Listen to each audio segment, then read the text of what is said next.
guys, Kaiju here, and today we're going to be doing another review, and that review is on Gomora.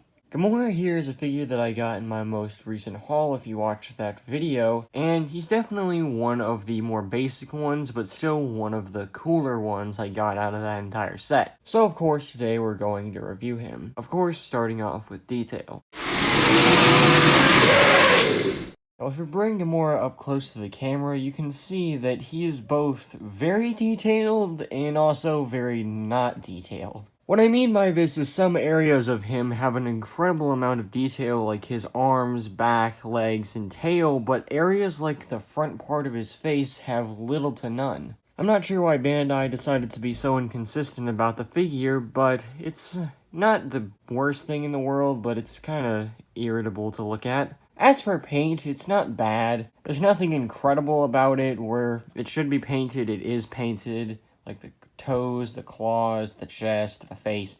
Everything that you'd think would be painted is. There's also a little paint on the back and a little on the tail, so that's good. So detail is alright for Gomora, or this specific figure of Gomora at least. Now let's go into articulation, in which he has actually a decent amount. The head can rotate. The arms can rotate, the legs can rotate, and the tail can also rotate. So Gomora is actually pretty stacked full of articulation. 6 points. Of course, let's put Gomora to the side so we can get him in sizing.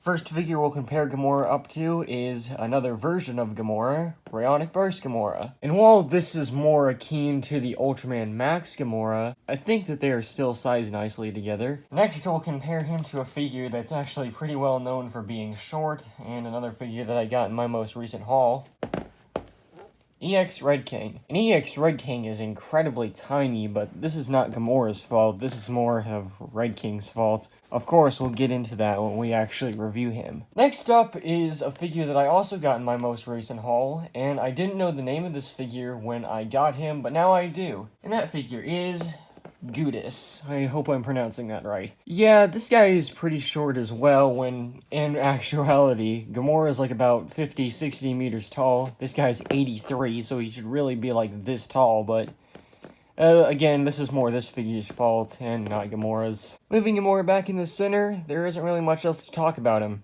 He's a pretty basic figure, not in a bad way. He's just everything that you could get with an Ultraman figure.